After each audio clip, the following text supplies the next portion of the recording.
పరిశుద్ధమైన నామమున కూడి వచ్చిన ప్రతి ఒక్కరికి ప్రభువు నామమున వందనాలు.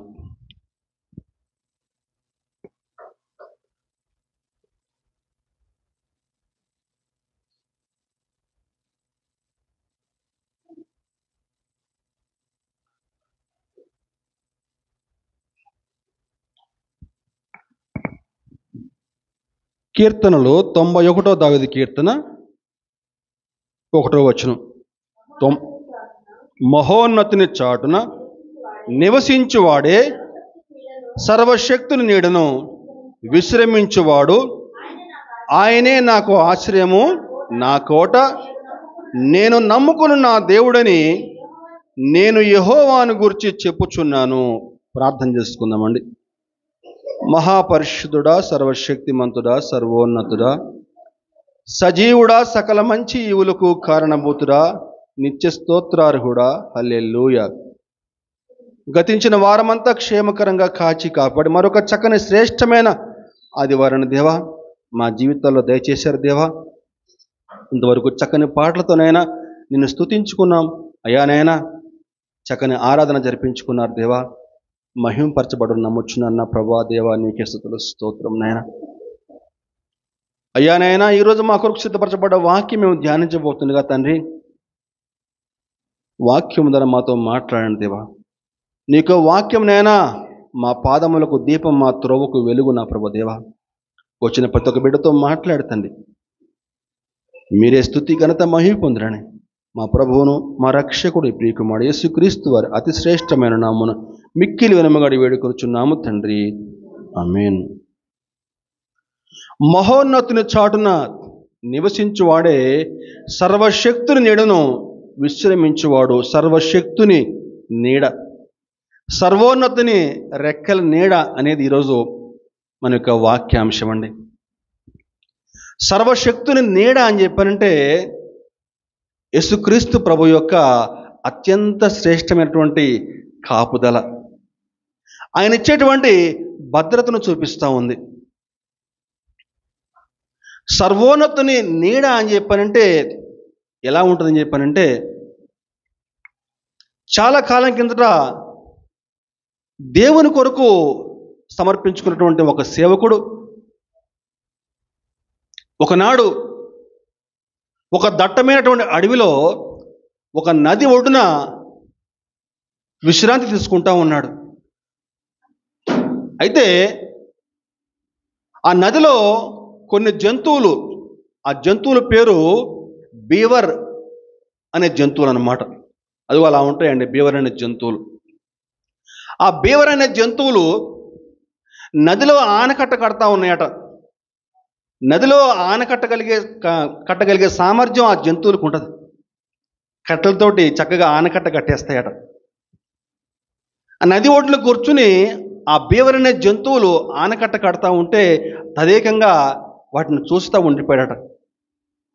కొద్దిసేపటి తర్వాత అక్కడికక్కడే మోకరిల్లి దేవునికి ప్రార్థన చేసుకుంటా పరిసరాలు మర్చిపోయాడు. తన చుట్టుపక్కల ఏం జరుగుతుందో ఆయనకి తెలియదు. ప్రార్థనలో లీనపై ఉన్నాడట. ఆ విధంగా లీనమైపోయి ఉన్నప్పుడు వెనక పొదల మాటున కొంతమంది ఆయనను చంపాలని చెప్పని కాచుకొని కూర్చున్నారట, ఈటెలు బరిసెలు పట్టుకుని. అవకాశం కోసం ఎదురు చూస్తూ ఉన్నారట. ఆయన ప్రార్థనలో లీనమైపోయి ఉన్నాడు.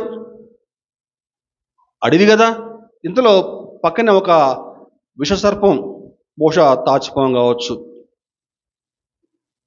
అతని పక్కగా వచ్చిందంట.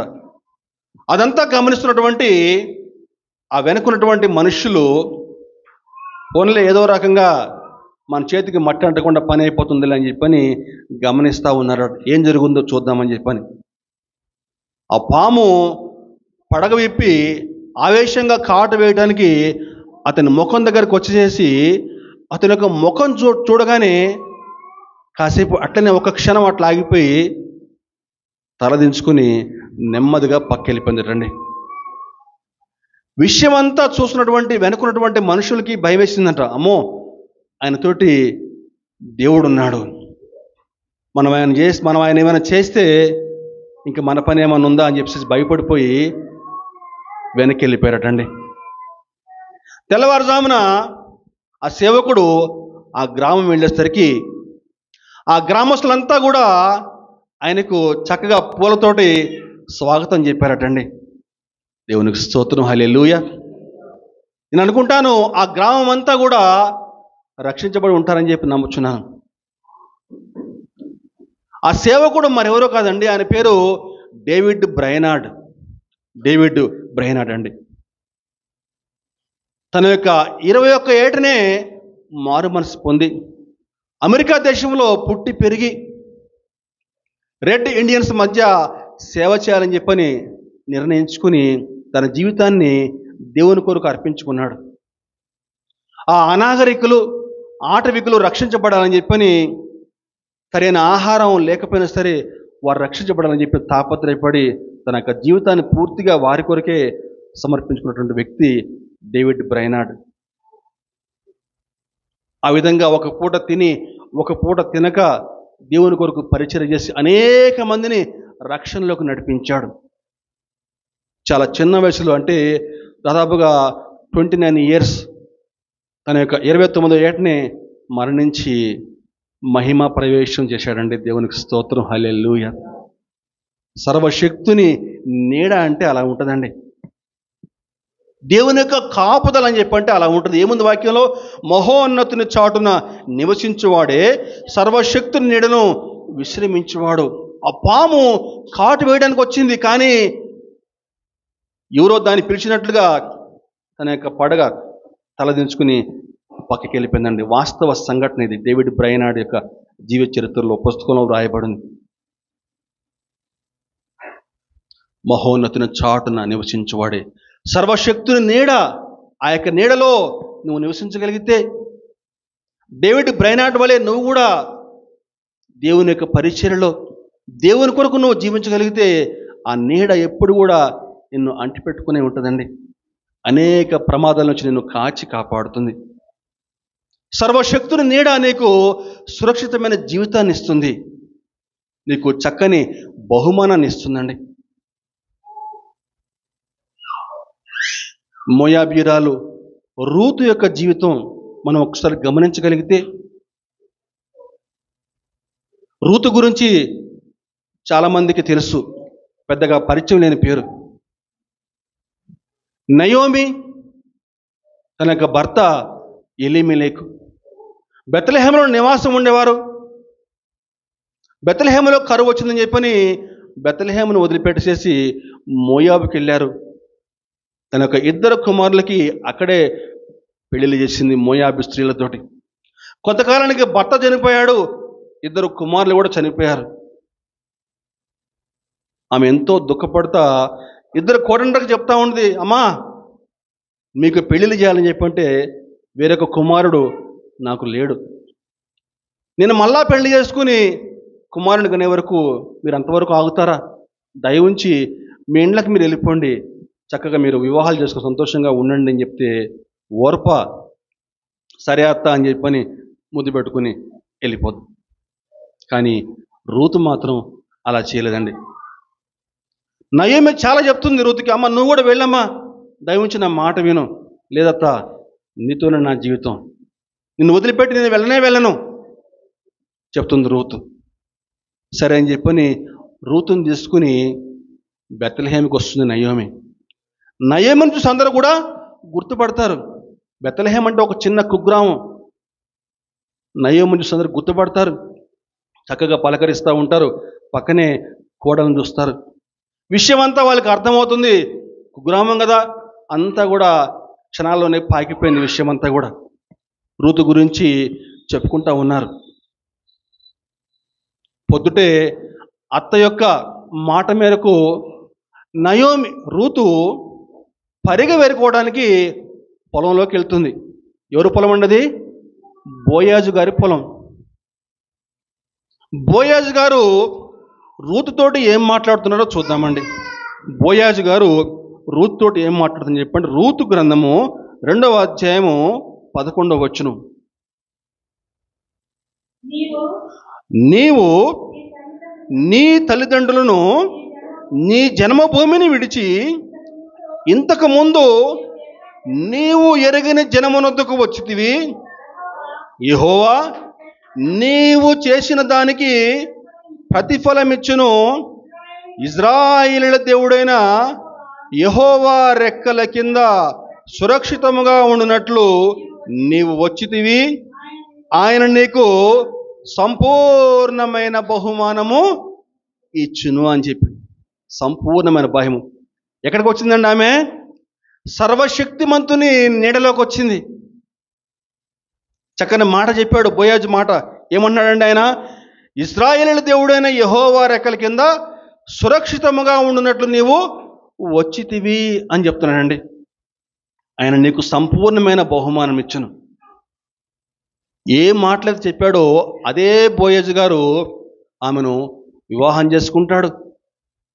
వారికి ఒక చక్కని కుమారుడు కలుగుతాడు. ఆయన పేరే ఓబేదు. ఓబేదు యెషయిని కన్నాడు. యెషయి దావీదును కన్నాడు. దావీదు కుమారుడుగా యేసుక్రీస్తు ప్రభు ఈ లోకానికి అరుదించాడండి. దేవునికి స్తోత్రం, హల్లెలూయా. ఎక్కడ మోయాబీయురాలండి? యేసుక్రీస్తు వంశావళిలో చేర్చబడింది. కారణము మోయాబు ప్రాంతాన్ని వదిలి ఆమె సర్వోన్నతుని రెక్కల నీడన ఆశ్రయం పొందడానికి వచ్చింది. తన జీవితం మూడు బారిపోయింది. నా జీవితం ఇంకింతే అని చెప్పని ఏమాత్రం కూడా ఆశలేం లేవు ఆమెకి. కానీ ఎప్పుడైతే ఏమంటుందండి ఆమె? నీ జనమే నా జనము, నీ దేవుడే నా దేవుడు అత్త, నేను నీతోనే ఉంటానని చెప్పి ఆమె చెప్పింది. ఆమె ప్రభువుని నమ్ముకుని ఆ యొక్క సర్వోన్నతుని రెక్కల నీడకి వచ్చింది ఆశ్రయం పొందడానికి. ఆ సర్వోన్నతుడు ఆమెకి చక్కని సంపూర్ణమైన బహుమానాన్ని ఇచ్చాడండి. ఈరోజు నువ్వు కూడా ఆ యొక్క సర్వోన్నతుని రెక్కల నీడలో ఆశ్రయం పొందితే, ఆయన అంటి పెట్టుకుని జీవించగలిగితే ఆయన నీ జీవితాన్ని ఫలభరితంగా చేస్తాడండి. మూడు బారిపోయిన జీవితం, నయోమికి ఆశలు పోయినాయి, భర్తను కోల్పోయింది, కొడుకులను కోల్పోయింది, నా వంశం ఇంకా అంతరించిపోతుందేమో అని చెప్పని ఎంతో దుఃఖపడింది. కోడలికి ఏ విధంగా వివాహం చేయాలి? కానీ వారు ఆయన యొక్క రెక్కల నీడలో నివసించడానికి వచ్చారు. ప్రభువు వారిని కనికరించి సంపూర్ణమైనటువంటి బహుమానాన్ని వారికి దయచేశాడండి. దేవుని నామానికి మహిమ కలుగునుగాక. ఆయన రెక్కల నీడ స్వస్థపరిచేటువంటి నీడండి. ఆయన రెక్కల నీడ నీకు చక్కని ఆరోగ్యాన్ని ఇస్తుంది. అపోస్తలుల కార్యము 5వ అధ్యాయము 15-16 వచనాలను చూస్తే, అపోస్తలుల కార్యం 5వ అధ్యాయము 15-16.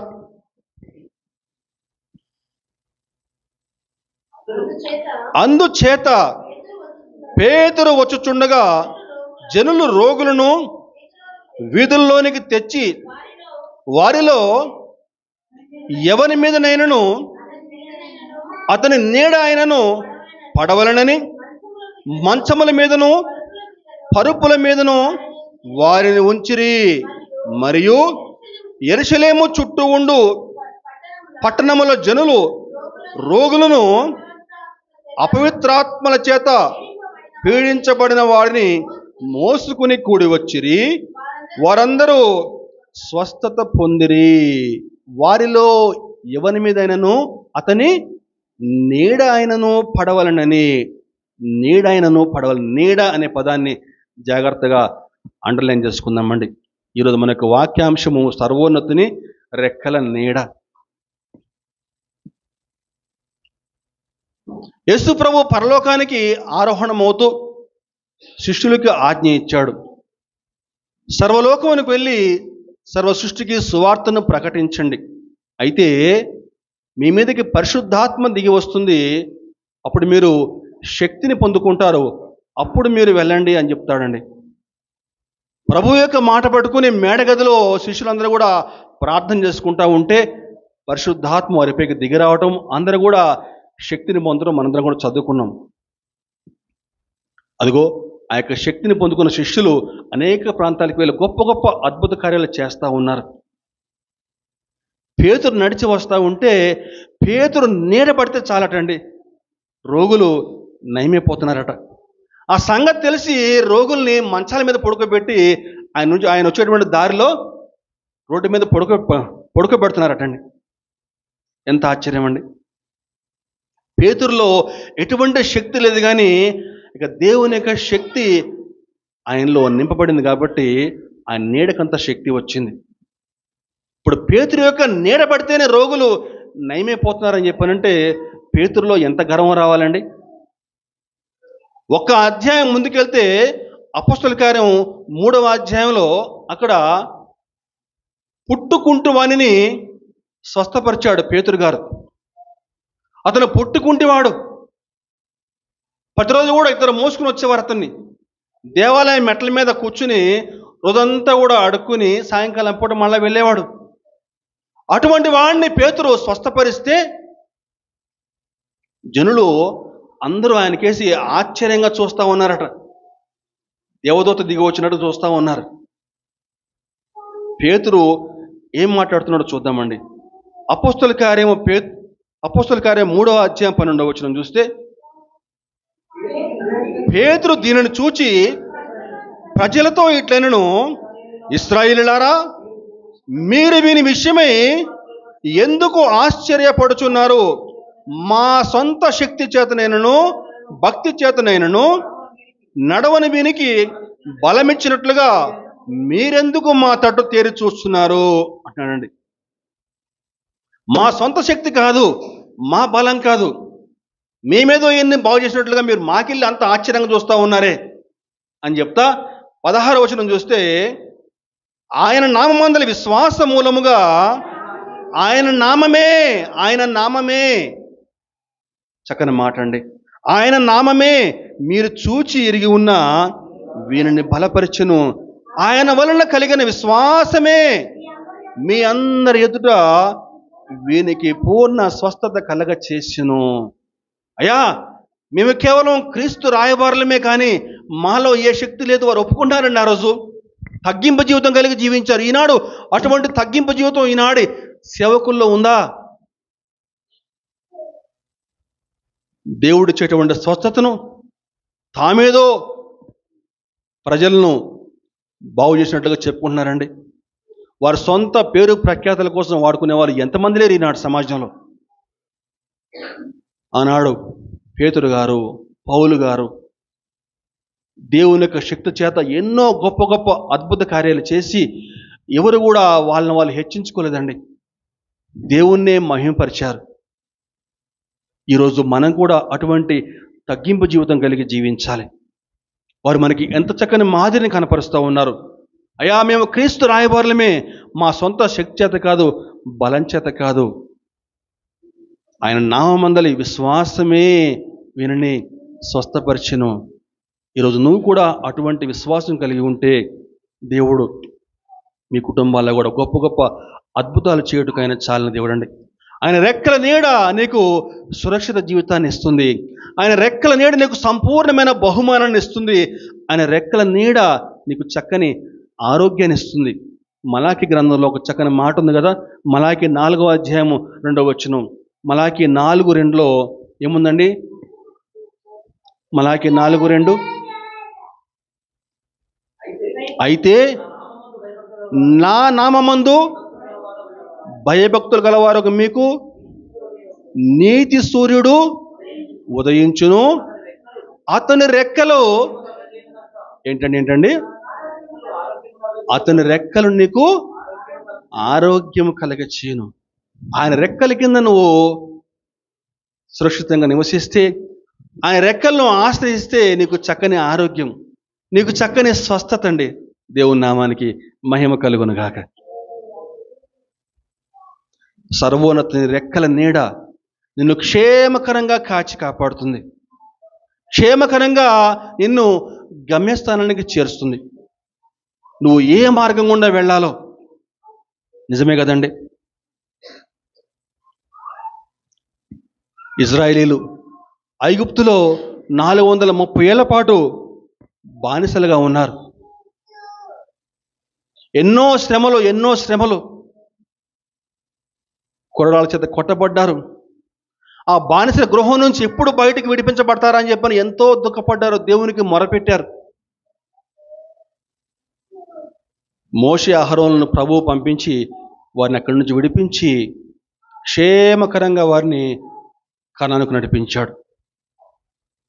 ఐగుప్తు నుంచి వారు బయలుదేరి వస్తా సీనాయి అరణ్యంలో వారు విశ్రాంతి తీసుకుంటా ఉంటే ప్రభువు మోషేతో మాట్లాడిన మాటలు ఒక్కసారి మనం గమనించగలిగితే, నిర్గమకాండం 19వ అధ్యాయం 4వ వచనంలో, నిర్గమకాండం 19:4లో,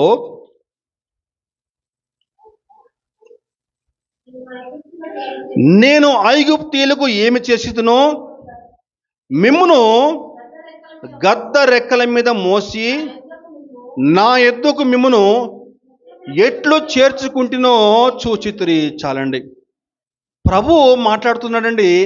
గద్ద రెక్కలు అనే అక్కడ అలంకారం మనం గమనించాలండి.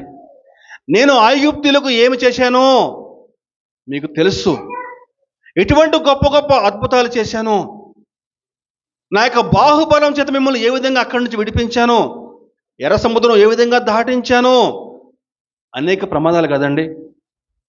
శత్రువుల బారి నుంచి తప్పించాడు, అనేకమైనటువంటి విషసర్పాల బారి నుంచి తప్పించాడు, క్రూర మృగాల బారి నుంచి తప్పించాడు. వారి చెప్పులు అరిగిపోలేదు, వారి యొక్క వస్త్రాలు కూడా నలిగిపోలేదు, పాతగిలేదండి. క్షేమకరంగా వారిని కనానుకు చేర్పించాడు. గద్ద రెక్కల మీద అనే పదాన్ని అక్కడ మనం గమనించాలండి.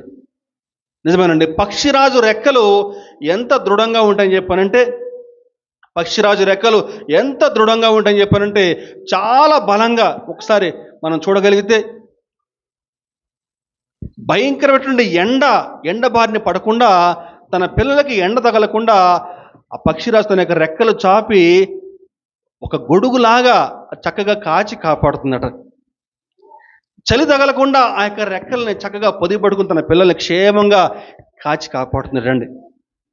అదిగో అలంకారప్రాయంగా ఏమన్నాడు ప్రభు, గద్ద రెక్కల మీద మోసి నా ఎద్దుకు మిమ్మును ఎట్లు చేర్చుకుంటునో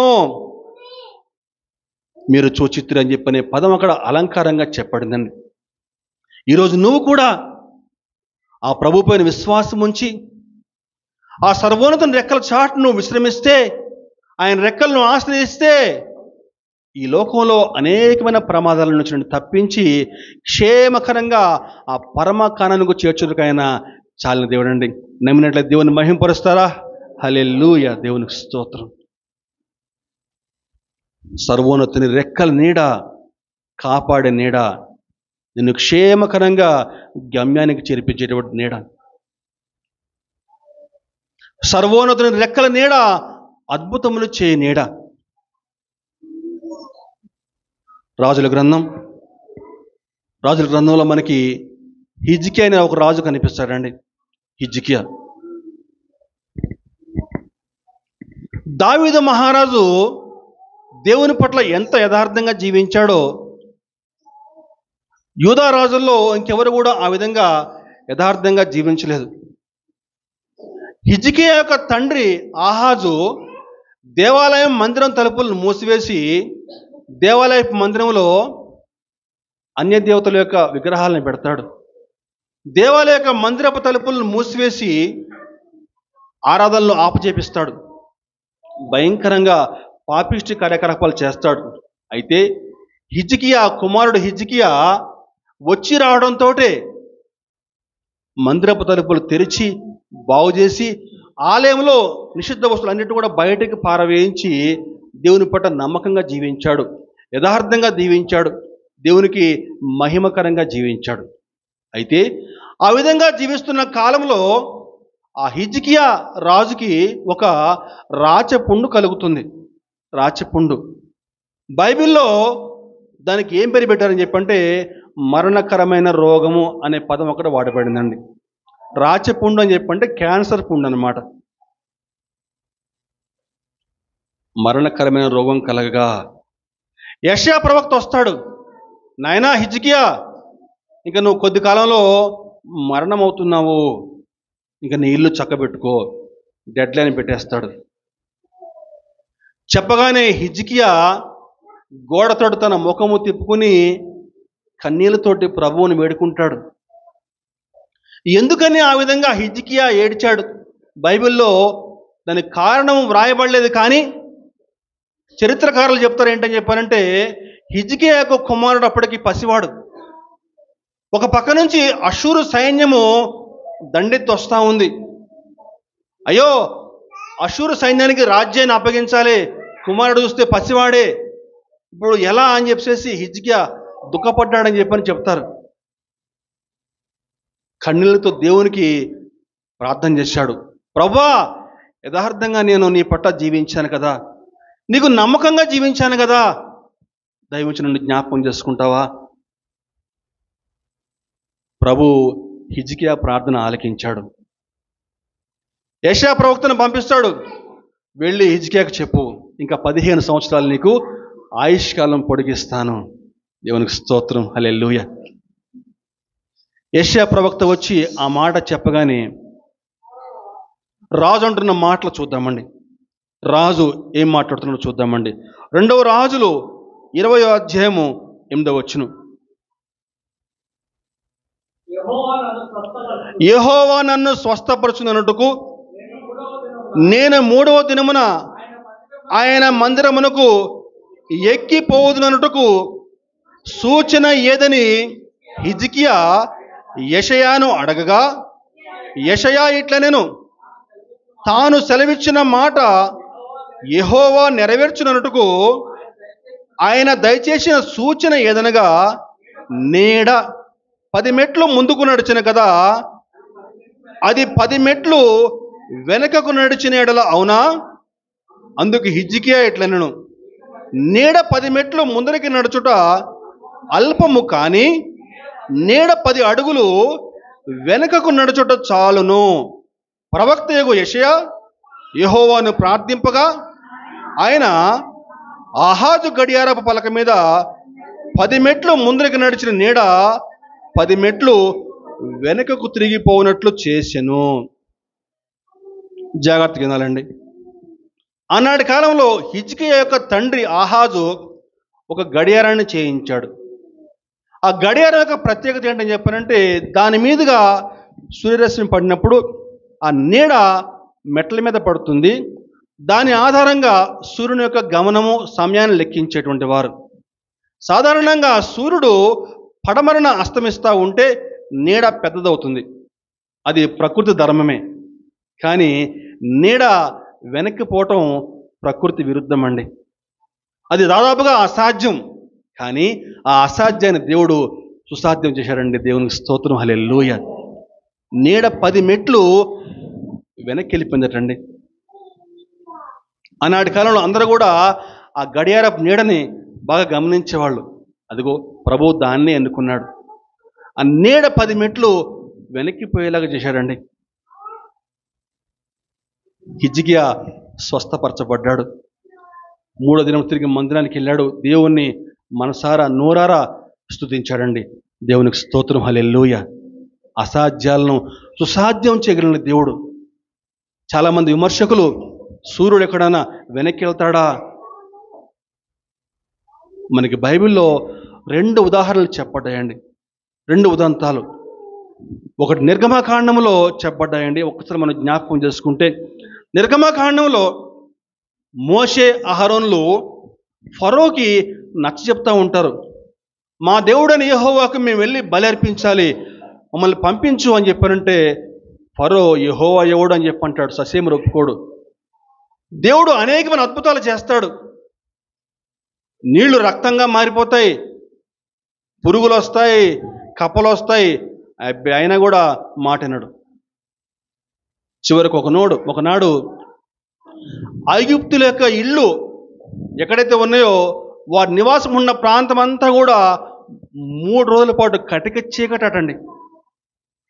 ఎంత కటిక చీకటి అని చెప్పంటే ఒకరినొకరు దాదాపుగా కనుక్కోలేకపోయారట. ఎదురు మనిషి ఎక్కడున్నాడు అని చెప్పేసి అంత భయంకర కటిక చీకటి. అయితే పక్కనే ఇశ్రాయేలీలు వాళ్ళ నివాస ప్రాంతాల మాత్రం చక్కగా వెలుగు ఉందటండి. దేవునికి స్తోత్రం. ఇక్కడేమో చీకటి, అక్కడేమో వెలుగు. ఎలా సాధ్యం? అసాధ్యాలు, అద్భుతాలు చేయగలటం ఆయనకే సాధ్యమండి. అందుకే ఆయనకు చక్కని పేరు ఉంది కదా, అద్భుతకరుడు. ఆయన పేరు ఆశ్చర్యకరుడండి. మరొక ఉదాహరణ యెహోషువ గ్రంథంలో మనకు కనిపిస్తుంది. యెహోషువ గ్రంథం, ఇశ్రాయేలీయులు శత్రువులతోటి పోరాడుతూ ఉన్నారు. యెహోషువ దేవునికి ప్రార్థన చేస్తాడు. సూర్యుడా నువ్వు గిబియోను లోయలో నిలువుము, చంద్రుడా నీవు అయ్యాలోను లోయలో నిలువుము. యెహోషువ కింద నుంచి దేవునికి ప్రార్థన చేస్తాడు. చూద్దామండి ఆ మాట. యెహోషువ గ్రంథము 10వ అధ్యాయము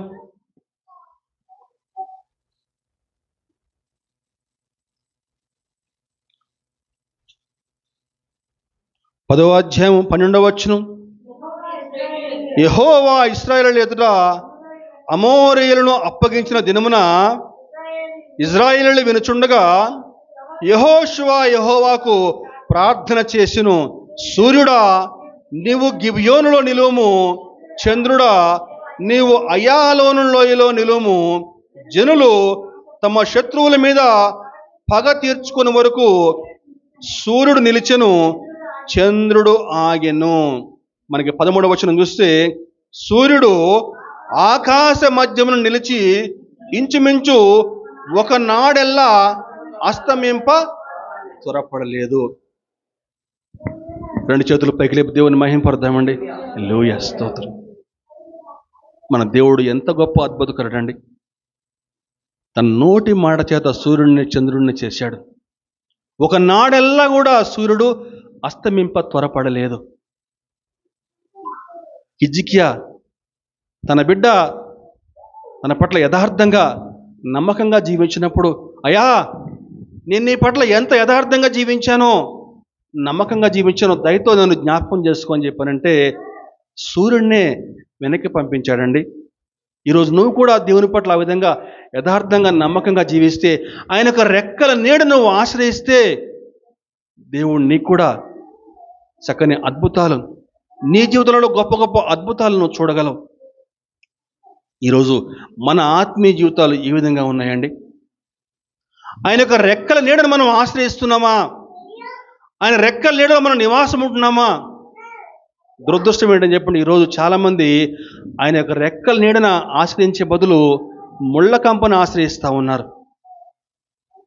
ముళ్ళ కంపకు నీడే ఉండదు, కానీ అటువంటి ముళ్ళ కంపను ఆశ్రయిస్తూ ఉన్నారు. న్యాయాధిపతుల గ్రంథంలో 9వ అధ్యాయంలో అదే ఉంటుందండి. ప్రభువు గిద్యోనుని బలపరిచి మిద్యానీయుల్ని ఓడించాడు. అయితే గిద్యోను మరణమైన తర్వాత గిద్యోను యొక్క కుమారులు 70 మంది ఉంటారు. ఆ 70 మందిని కాదని అబీమెలెకుని అనుకుంటారు నాయకుడుగా. బైబిల్ గ్రంథం చెప్తుంది వాడు ఒక ముళ్ళకంప వాడని చెప్పేసి. దేవుని యొక్క ఎన్నిక కాదు అబీమెలెకు ఎన్నిక. ఆ విధంగా వారు అబీమెలెకును ఎన్నుకున్నందుకు వారు తీవ్రంగా నష్టపోతారు. అబీమెలెకు ఇశ్రాయేలుకి ఉరిగా నిలుస్తాడు. మనకి న్యాయాధిపతులు 9వ అధ్యాయంలో ఆ మాట ఉంటే చూద్దామండి. న్యాయాధిపతులు 9వ అధ్యాయం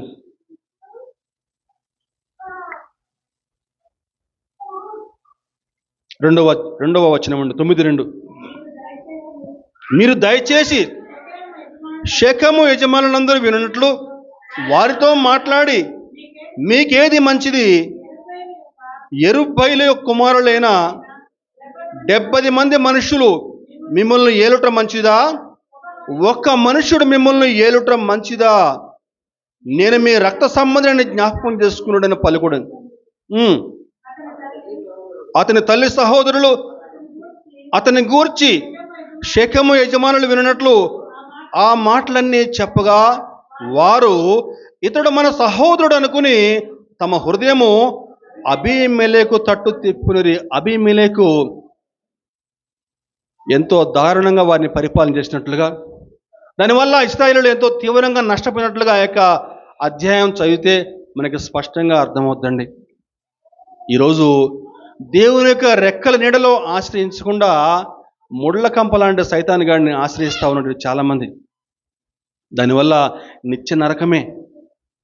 అయితే మన ప్రభువు ఎంత మంచివాడని చెప్పారంటే, తన బిడ్డలు తన యొక్క చిత్తాన్ని గుర్తిరగకుండా తప్పు మార్గంలో పోతూ ఉంటే, తన చిత్తాన్ని గుర్తిరగకుండా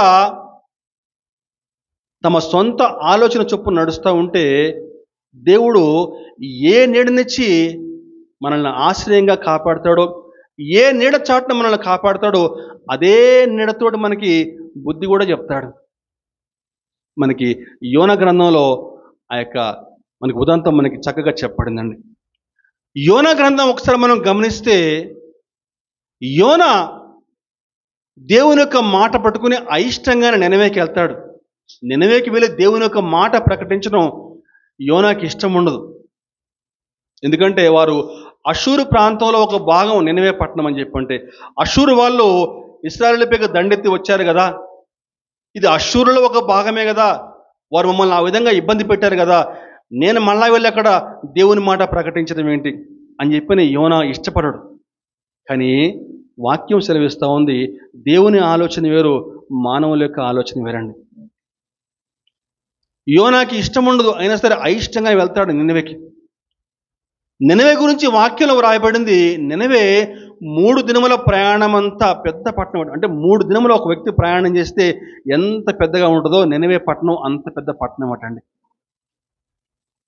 అయితే యోనా నినవేకి వెళ్ళి ఒక్కరోజు దినమంతా, అంటే కేవలం ఒకరోజు మాత్రమే ప్రయాణం చేసి చెప్తాడు మాట ఏంటని చెప్పానంటే, మీరు మీ యొక్క పద్ధతులు మీ యొక్క ప్రవర్తన మార్చుకోకపోతే ఇంకా 40 రోజుల్లో ఈ పట్టణం అంతా కూడా నాశనం చేయబడుతుంది యోనా ప్రకటిస్తాడు. యోనా మనసులో ఏముంటుందని చెప్పంటే, వీరు నాశనం అయితే బాగుండు, నేను చూడాలి అని చెప్పని యోనా ఆశపడుతూ ఉన్నాడు. కానీ నినవే పట్టణస్థులు ఆ మాట విని తమ యొక్క మార్గాలు సరిదిద్దుకుంటారు, తమ యొక్క తప్పు తెలుసుకుంటారు, పశ్చాత్తాపడతారు, కన్నీటితోటి దేవునికి ప్రార్థన చేస్తారు, ఉపవాసం చాటేస్తారు. వారు ఆ విధంగా మారు మనసు పొందేసరికి ప్రభువు కూడా పశ్చాత్తాపుడై వారికి కీడు చేయకుండా మానుతాడు. నినవే వాళ్ళు రక్షించబడతారు. అది విన్నటువంటి యోనా యొక్క స్పందన ఏ విధంగా ఉందో చూద్దామండి. యోనా గ్రంథం 4వ అధ్యాయము మొదటి నుంచి. యోనా దీనిని చూచి అది ఏంటంటే బహు చింతాక్రాంతుడు అని చెప్పానంటే బాధ అయిపోయిందన్నమాట. నినవే వాళ్ళు రక్షించబడ్డారే, వారికి ఏమీ జరగలేదే, నేనేదో వారు నాశనం అయిపోతారని చెప్పి అనుకుంటే వాళ్ళు బాగా హాయిగా ఉన్నారే, ఇదేంటిది అని చెప్పని బహు చింతాక్రాంతుడై కోపగించుకుని, యెహోవా, నేను నా దేశమందు ఉండగా ఇట్లు జరుగునని నేను అనుకుంటుని కదా, అందువల్లనే నువ్వు కటాక్షమును జాలియను బహుశాంతమును అత్యంత కృపయుగల దేవుడివే ఉండి పశ్చాత్తాపడి కీడు చేయక మానదు అని నేను తెలుసుకుని దానికి ముందుగానే తర్షీషునకు పారిపోతుని, నేనిక బతుకుట కంటే చచ్చుట మేలు, యెహోవా నన్ను ఇక బతుకునేక చంపమని యెహోవాకు మనవి చేసిను. అయ్యో, అందరి ముందు చెప్పాను గొప్పగా, మీ పని అయిపోయింది ఇంకా అని చెప్పానే, వాళ్ళకి ఏం కాలేదు కదా, నా మాట పోయింది అన్నట్లుగా, నేను బతికెందుకు ప్రభు, నన్ను చంపేసి అని చెప్పని యోనా చెప్తా ఉన్నాడు. దేవుని యొక్క చిత్తము యోనా తెలుసుకోలేకపోయాడు. దేవుడు యోనాకు ఒక చక్కని పాఠం నేర్పించాడండి. ఒక పందిరి వేసుకుని నినవే పట్టణం నాశనం ఎలా అవుతుంది చూద్దామని చెప్పని చూస్తూ ఉన్నాడు. అప్పటికప్పుడే ప్రభువు ఒక చక్కని పందిరి, ఆ యొక్క పందిరి దగ్గర ఒక సొర చెట్టుని ఏర్పరిచి, సొర చెట్టు చక్కగా పెరిగి పెద్ద చక్కగా నీడ వచ్చేలాగా చేస్తాడు. యోనా చూసి సంతోషిస్తాడు. మొన్నటి పొద్దున్న లేచేసరికి ఒక పురుగు ఏమంటే ఆ సొరపాదును తినేస్తుంది. పురుగు చెట్టు మొత్తం కూడా ఎండిపోతుందండి. ఒక రాత్రిలోనే దేవుడు సౌకర్యాలు కలగజేయగలడు, మళ్ళా తీసివేయగలడు కూడా. ఆ యొక్క సంఘటనతోటి ప్రభువు యోనాకు ఒక చక్కని పాఠం నేర్పిస్తాడని చెప్పంటే, నినవే వాళ్ళు కూడా నా బిడ్డలే, నా సృష్టిలో వారు కూడా ఒక భాగమే అని చెప్పని యోనాకు ఒక చక్కని పాఠం నేర్పించాడు. తర్వాత ఏం జరిగిందో వ్రాయబడలేదు, కానీ బహుశా అనుకుంటాను యోనా తన యొక్క తప్పు తెలుసుకుని ఉంటాడు. ఈరోజు నువ్వు కూడా దేవుని యొక్క చిత్తం గుర్తెరగకుండా నీ ఇష్టానుసారం నీకు నచ్చిన మార్గంలో వెళ్తా ఉంటే దేవుడు నీకు కూడా అటువంటి పాఠం నేర్పించడం పెద్ద కష్టమేమి కాదండి. దేవుడు ఒక్క దెబ్బతోటి నువ్వు ఏ ఉద్యోగం చూసి మురిసిపోతున్నావో, ఏ డబ్బును చూసి నువ్వు మురిసిపోతా ఉన్నావో, ఆ డబ్బు ఆ ఉద్యోగం ఒక్క క్షణంలోకి తీసేయగలడు. దేవునికి పెద్ద కష్టమేమి కాదు. ఏముంది వాక్యంలో? అత్యంత కృపగల దేవుడివై ఉండి నువ్వు కటాక్షమును జాలియుగల దేవుడువు, బహుశాంతమును అత్యంత కృపయుగల దేవుడినే ఉండి పశ్చాత్తాపడి కీడు చేయక మానదు అని. దేవుని యొక్క చిత్తం గుర్తెరగకుండా నీ ఇష్టానుసారం జీవిస్తున్నావా సహోదరుడా, సహోదరి? దేవుడు ఈ యొక్క ఉదంతం ద్వారా చక్కని పాఠం నేర్పిస్తావు. యోనాకు ఒక చక్కని పాఠం నేర్పించాడు. రాత్రికి రాత్రే సొరపాదు, పొద్దున్నే మళ్ళా ఎండిపోవటం అండి. ఈరోజు ఈ యొక్క సర్వోన్నతుని రెక్కల నీడ మనకు ఎంత చక్కని పాఠం నేర్పిస్తూ ఉందండి. 4 అంశాలు చెప్పుకున్నాం. చెప్తారా ఒకసారి? ఆయన రెక్కల నీడ నీకు సురక్షిత జీవితాన్ని ఇస్తుంది, చక్కని బహుమానాన్ని ఇస్తుంది. నెంబర్ 2, ఆయన రెక్కల నీడ చక్కని ఆరోగ్యాన్ని ఇస్తుంది. ఆయన యొక్క రెక్కల నీడ నిన్ను క్షేమకరంగా కాచి కాపాడి గమ్యస్థానానికి చేరుతుంది. ఆయన యొక్క రెక్కల నీడ అనేకమైన అద్భుతాలు చేస్తూ ఉందండి. ఈరోజు నువ్వు ఆయన యొక్క రెక్కల నీడ నువ్వు ఆశ్రయిస్తే, ఆయన యొక్క గొప్పతనం తెలుసుకుని, ఆయనను ఎంత క్షేమకరంగా కాచి కాపాడుతున్నాడో తెలుసుకుని ఆయన రెక్కల నీడలో నువ్వు ఆశ్రయిస్తే దేవుడు నిన్ను కూడా క్షేమంగా కాచి కాపాడి ఆ పరమ కానానికి చేర్చగలటకు ఆయన చాలా దేవుడు అండి. అట్టి కృప ఈనాడు మనలో ప్రతి ఒక్కరు కూడా పొందుకోవాలని చెప్పని చిన్న వాక్యం ముగిస్తా ఉన్నాను.